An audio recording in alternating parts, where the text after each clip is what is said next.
the Spirit of Jazz podcast, where music dances with mystery, with your hosts, Bill Carter and Jeff Kellum.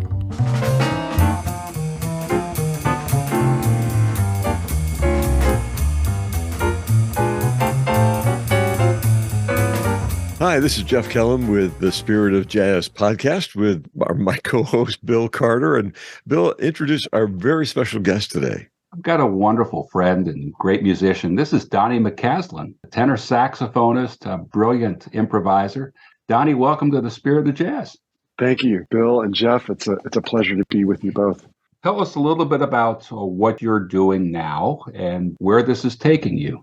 I'm about a week away from departing on a European tour with my band, and it's really to preview a record that is going to come out in June. It's called I Want More, and it is a selection of songs that I recorded during a period of much reflection.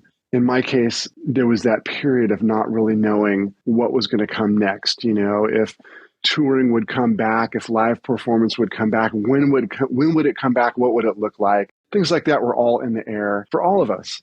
In my situation, I really thought about what is it that I want to do? If I can only do one thing, what is that going to be? Prior to that, I'd been touring for a couple of years, a record of mine called Blow that was collaboration with different songwriters. And so touring with a singer, guitar player, and adapting that music for live performance. And it was just so much fun. And I really love that exploration. But when I stepped back again in this period and I thought about, well, if it's going to be one thing, what's it going to be? And for me, that was getting back to instrumental music, playing the saxophone, and doing my best to have these songs really reflect the state of my being at that time. And these were your compositions. Yeah, for the most part. And some are collaborations with my longtime band members. Jason Lindner, who's an amazing keyboard player and visionary, and Tim LaFave and Mark Juliana. And really, Tim and Jason contributed some of the songwriting as well. And contributed in the sense of often when we're just at sound checks, we just start jamming, and I just turn on my phone, and record what's going on. And so, there's one piece that just came to mind, Jeff, when you mentioned that was just something I recorded. Tim got into this thing with the ring modulator and the sound and this really great bass line that was very compelling. And so I recorded it, went back to it at a certain point, and that became a song. So things like that, these serendipitous moments happen when we're together that have given me a lot of fodder to write songs around.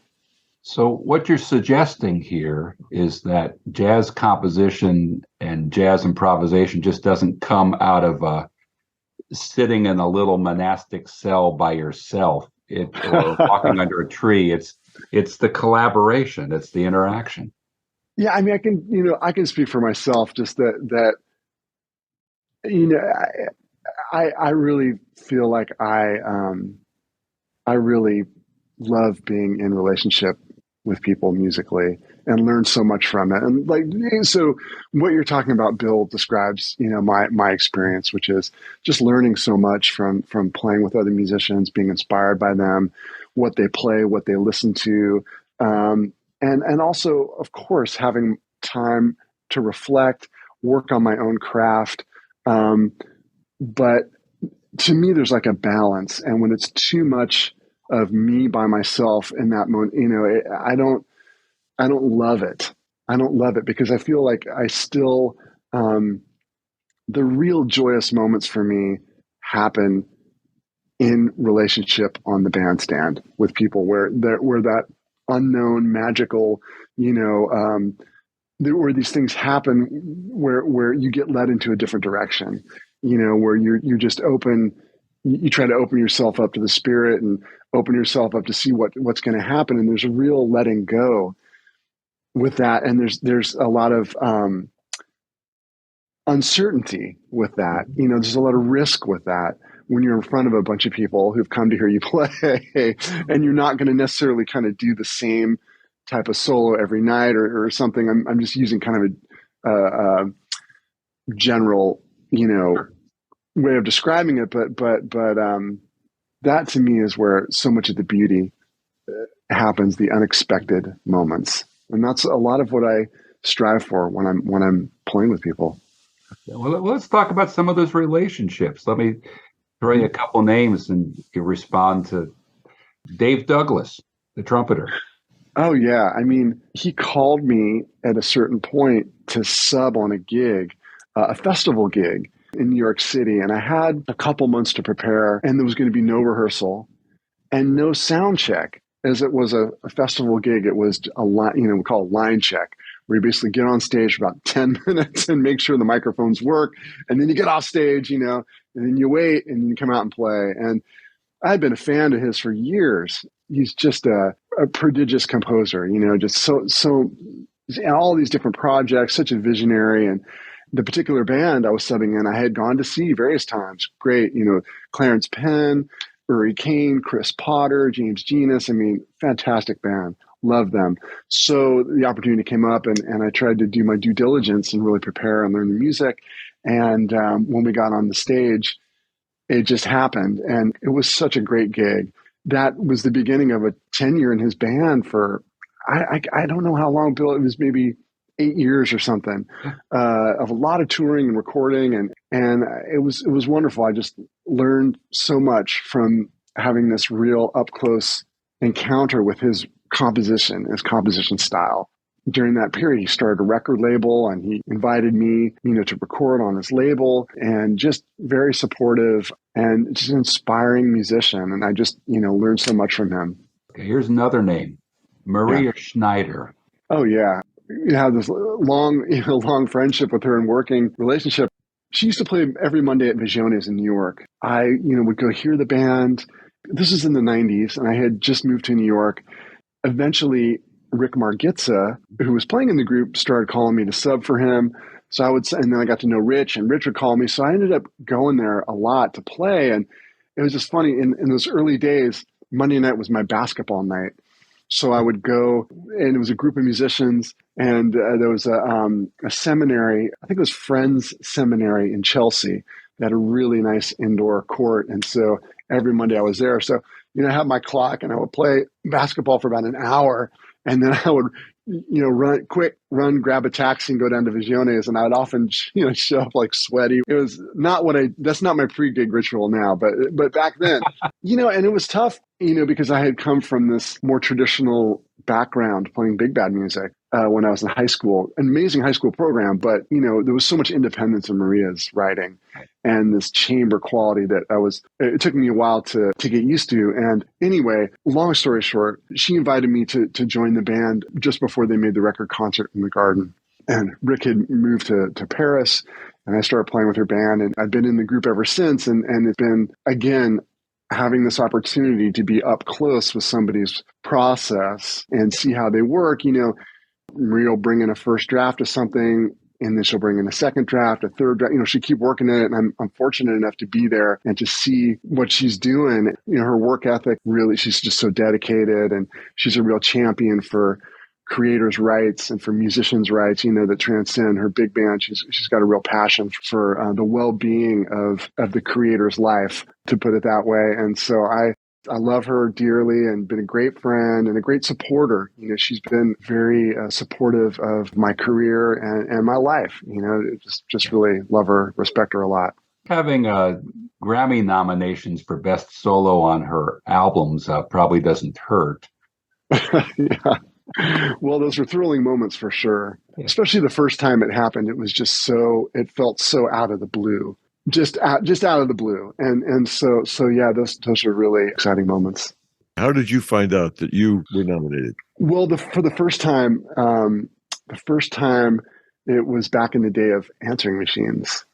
And I was home here in Brooklyn, where I still live, and my wife Sarah and I were in the other room, and this is sort of funny to say, like, we don't argue much, but actually we're having a little bit of an argument at that point, and so the phone, I didn't pick up the phone, and then I hear Maria kind of screaming into the Donny, you got not, and it completely diffused our argument, whatever thing that was passing in that moment was gone, and we were just both really excited. It wasn't too long after we had been married, actually. So anyway, it totally changed the temperature and the room, and just a surprise. And Maria was so excited to share the news, which was really really touching.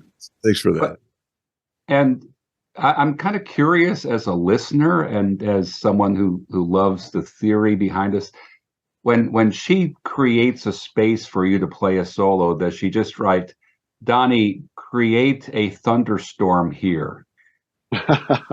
Well, it's more. How much of this is scripted? How much is this? Well, it depends on the song. I mean, she really sets an environment. Like Concert in the Garden, there's a long piece called the Bulleria's Sulia Rumba. So what I see is the chord changes with the different accent. She doesn't necessarily write in the part what to go for, but once we're in rehearsals, she'll use stories and analogy. And in that particular piece, there's a very specific environment that's set by the backgrounds and the spirit of the piece. The challenge for me is finding what feels appropriate for that environment that also is me speaking my truth, so to speak. Not to say I can't do what I want, but there's certain things that feel more appropriate for that environment. And so that's the balance I'm trying to achieve, is knowing it as intuitive, as thoroughly as I can, to give me the freedom to try different things that feel like they're working within this world that she's created. Yeah. And as you know, she gives the rhythm section a lot of freedom. So they can really shape things a lot. And I can too. But I'm always thinking of the bigger picture also. So it's freedom within restraints. Yeah, I would say. I mean, on her most recent record, there's a piece called CQ, which is this piece inspired by her father and Morse code. And almost everything in the piece is Morse code signals. It's totally free. And it's with guitar and drums, Jonathan Blake and Dan Maunder. But again, when I'm playing on it, I'm also thinking of what's happening around me. And she's laid out a certain aesthetic that she's hoping for, that the solo will project. So there is a parameter there.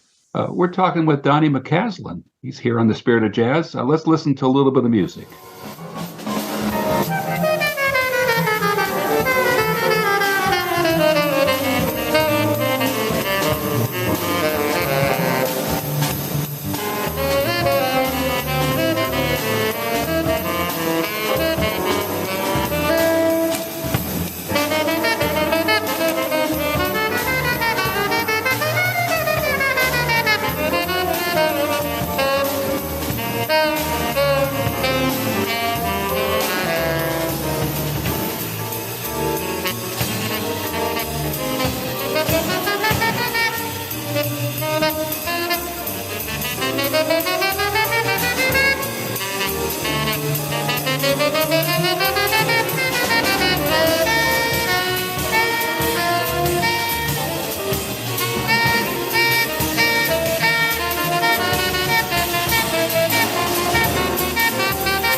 For those who couldn't pick up the tune, that's Donny playing a Christmas carol with a couple of the Presbybop guys a few years ago at St. Peter's Lutheran Church. A memory I will never forget. Thanks again for taking that gig. Oh, such a pleasure. So we've been talking about Maria Schneider, which leads us then to another name relationship you've had, David Bowie. Tell us the story. Yeah, well, Maria was approached by David Bowie's team about doing something, and it was before she was in preparation for one of her records, which is an all-encompassing process for her. And I think at a certain point was debating whether to take this on, and we talked about it, and I encouraged her to take it on because it was David Bowie, and I thought it would be a great thing for her. So eventually she said yes, and then they started meeting to work on this piece. And at one point she called me and said, "Hey, David was kind of describing the rhythmic underpinning of what he was hearing for this piece, and I thought of you, and I played him your record, and I told him he should do something with you." That was really cool to hear that, and just lovely of her. So we spoke again as she was getting ready to set up the first workshop for their piece, and mentioned it again that she had spoken to David and thought he should do something with me and my band. So fast forward to, I guess, I can't remember how maybe a month later or something, 6 weeks later, she called and said that they were going to come hear me play at the 55 bar. I just, one of those things, I tried not to think about it. At one point, kind of saw them out of the corner of my eye, but just tried to stay focused on the music. And the set ended, and that place is a very small club. And so, people came up and then they were gone, and that was it. And a couple of days later, we had the first workshop for the David and Maria piece. And that's where I met David for the first time. And then that's where things started. And where did they go? Well, he asked me to, write my name and my phone number and my email address in his book. And then the next morning he emailed me, and, just in typical David fashion, it was succinct, brilliant, and hilarious. And it was about recording a couple songs together, and it was just stunning. And so anyway, I tried to write a response, and I had Sarah, could you look at this response? So, it took me about an hour to write him back, like 2 sentences or something, just trying to get the wording right, and so, I think at some point, then we started a lot of email correspondence, and I said something like, "Hey, I'm happy to do more than 2 songs, as much as you want to do, we're good."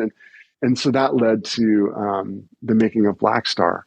About 6 months later, we got in the studio and we started making Black Star, which was recorded over about a 3-month period, a week each month, roughly. Just a transformative moment in my life on a lot of levels. He was just a remarkable person and really embodied a lot of the principles that I've tried to embody as an artist, and was just a very genuine human being and generous, in his presence in the moment, was complete.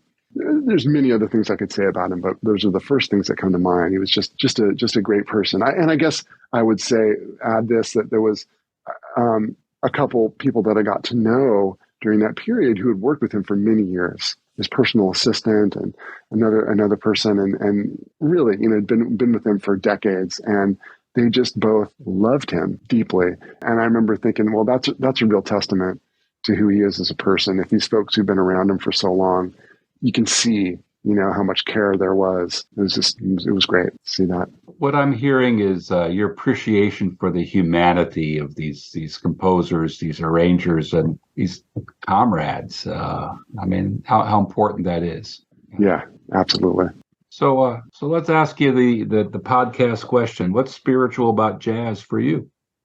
I think for me personally, my story is that I made an impulsive decision to start playing saxophone when I was about 12. And the thing that it afforded me was the ability to process my feelings, and to improvisation, the ability to express things that I didn't have the language to express. It felt like a lifesaver. And it's not like I came out playing great or anything.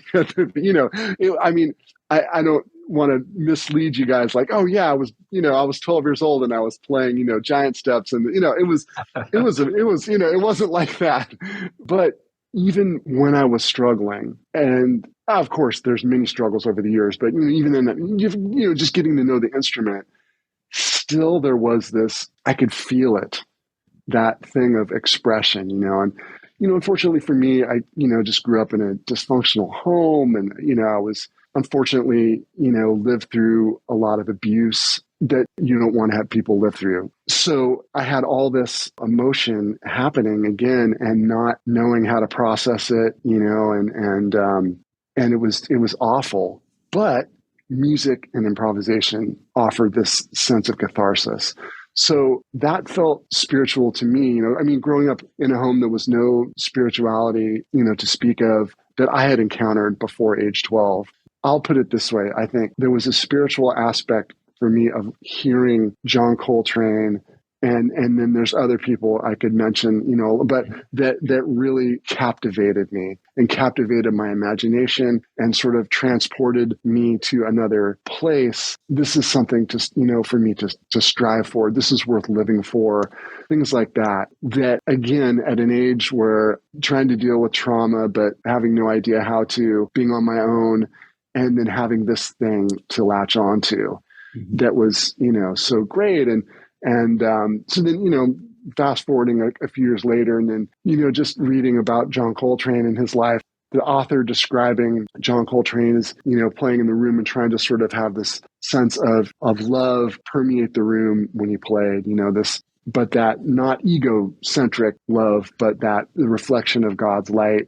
I don't know if it's put that way in the book, but that's sort of how I maybe interpreted that. And I thought, that's a life worth living. That's something to strive for. That resonates with me forever, wherever I was at 16 or 15 or whenever that was. And so I know that's a long answer to your question, but that's, when I think about that, that was the beginning for me.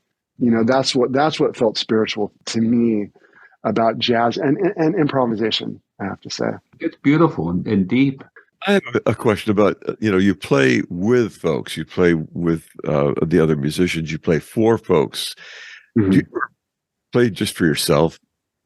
Yeah, I do. And Jeff, it really goes back to the beginning for me of improvising offered me kind of it feels like a lifeline, just of, I would play by myself and practice, and practice diligently. And of course, not every practice session was a cathartic experience, as any musician can tell you.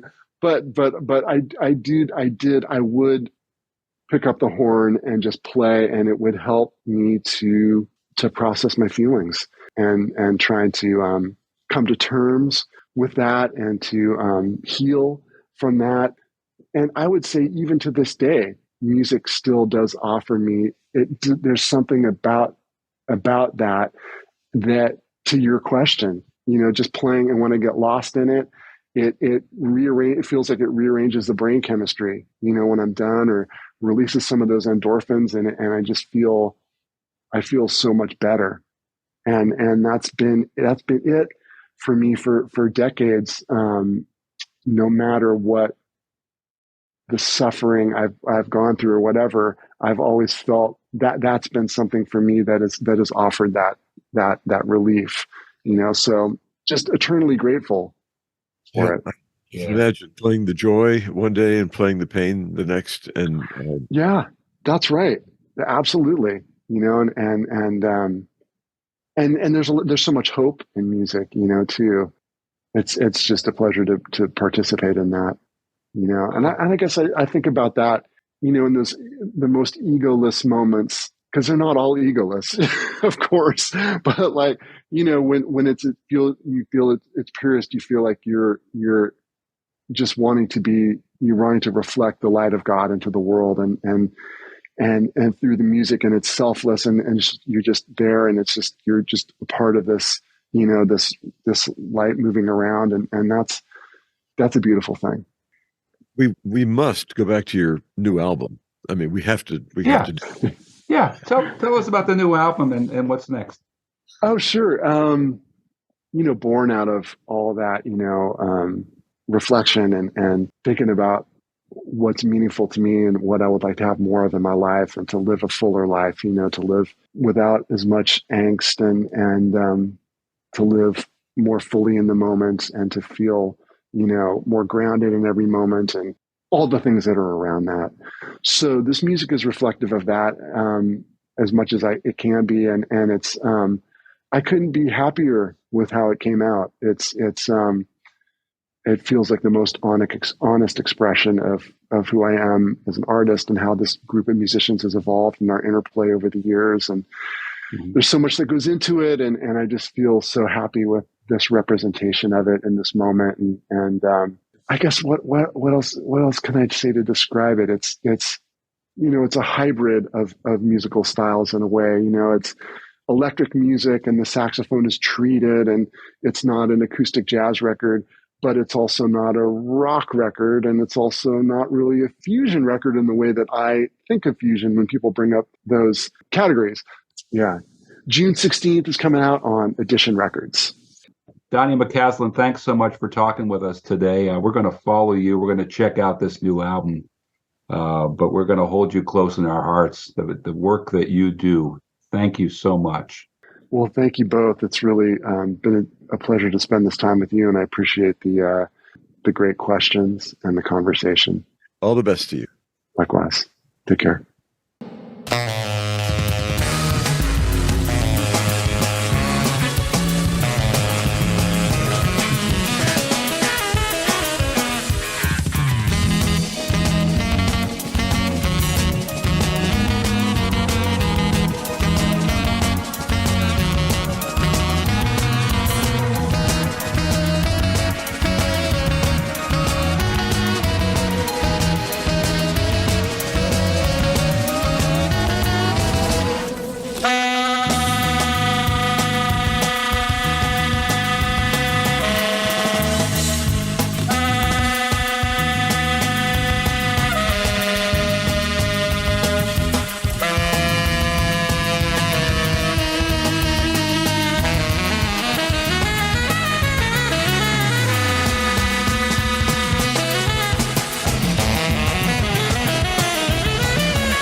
Thanks for listening to the Spirit of Jazz podcast. This is a production of Presbybop Music. To find out more about Presbybop, our music, concerts, and recordings, please explore our website at www.presbybop.com. And send us a note telling us what you think about the Spirit of Jazz. We'd love to hear from you. Check in with us again next time. I'm Jeff Kellum. And I'm Bill Carter. Thanks for tuning in.